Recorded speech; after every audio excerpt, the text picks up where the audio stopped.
Hi viewers, welcome to Bhaskar's area.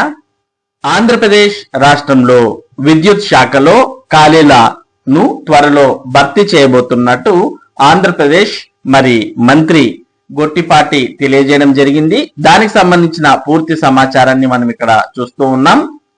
విద్యుత్ శాఖలో త్వరలో ఖాళీల భర్తీ, ఎనర్జీ అసిస్టెంట్లకు శిక్షణ, ఏఈల నియామకానికి చర్యలు. మండలిలో మంత్రి గొట్టిపాటి రవికుమార్ వెల్లడి. విద్యుత్ శాఖలో సిబ్బంది నియామకానికి ప్రభుత్వం త్వరలో చర్యలు చేపడుతుందని ఆ శాఖ మంత్రి గొట్టిపాటి రవికుమార్ స్పష్టం చేశారు. గురువారం మండలిలో సభ్యులు అలపాటి రాజేంద్ర ప్రసాద్, కావలి గ్రీష్మ, బిటి నాయుడు అడిగిన ప్రశ్నలకు మంత్రి బదులిచ్చారు. నిరంతరాయ విద్యుత్ సరఫరా, రిస్టోరేషన్ పనుల కోసం అవుట్ సోర్సింగ్, కాంట్రాక్ట్ వంటి వివిధ పద్ధతుల ద్వారా నియామకమైన 18,000 మంది సిబ్బంది విధులు నిర్వహిస్తున్నారని వెల్లడించారు.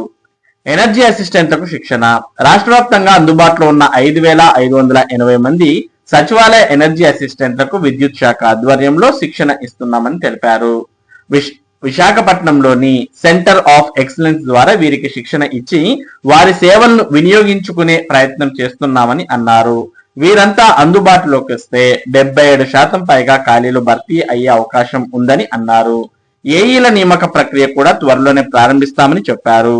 లైన్మెన్ల నియామకం పైన సరైన సమయంలో నిర్ణయం తీసుకుంటామని అన్నారు. క్షేత్రస్థాయి విద్యుత్ అవసరాలకు కాంట్రాక్ట్ అవుట్సోర్సింగ్ ఉద్యోగుల సేవల్ని వినియోగిస్తున్నట్టు చెప్పారు.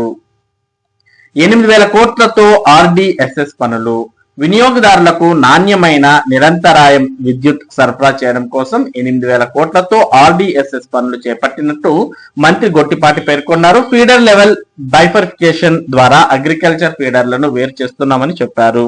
ఇప్పటికే 75% పనులు పూర్తయ్యాయని, వచ్చే ఏప్రిల్ నాటికి 100% పనులు పూర్తయ్యే విధంగా చర్యలు తీసుకుంటామని అన్నారు. విశాఖపట్నం వంటి తుఫాను ప్రభావిత ప్రాంతాల్లో అండర్ గ్రౌండ్ విద్యుత్ కేబులింగ్ వ్యవస్థను ఏర్పాటు చేస్తున్నామని ప్రకటించారు. కాబట్టి ఆంధ్రప్రదేశ్ రాష్ట్రంలో త్వరలోనే విద్యుత్ శాఖలో ఖాళీలను భర్తీ చేయబోతున్నట్టు మంత్రి గొట్టిపాటి రవికుమార్ తెలియజేయడాన్ని మనం చూస్తూ ఉన్నాం. కాబట్టి విద్యుత్ శాఖలో ఉద్యోగాల కోసం ఎదురు చూస్తున్నటువంటి వారు అందుకు అనుగుణంగా ప్రిపరేషన్ కొనసాగించాల్సిన అవసరం ఉంది. ఇది విద్యుత్ శాఖలో ఖాళీలకు సంబంధించిన సమాచారం. ఇటువంటి ముఖ్యమైన సమాచారం, ముఖ్యంగా విద్య మరియు ఉద్యోగ సంబంధిత సమాచారాన్ని భాస్కర్స్ ఏరియా మీకు అందిస్తూ ఉంటుంది. ఈ సమాచారం మీరు మిస్ కాకుండా పొందడానికి మన భాస్కర్స్ ఏరియా యూట్యూబ్ ఛానల్ కు సబ్స్క్రైబ్ అవ్వండి. అలాగే ఈ వీడియోని లైక్ చేసి షేర్ చేయండి. Thank you for watching this video.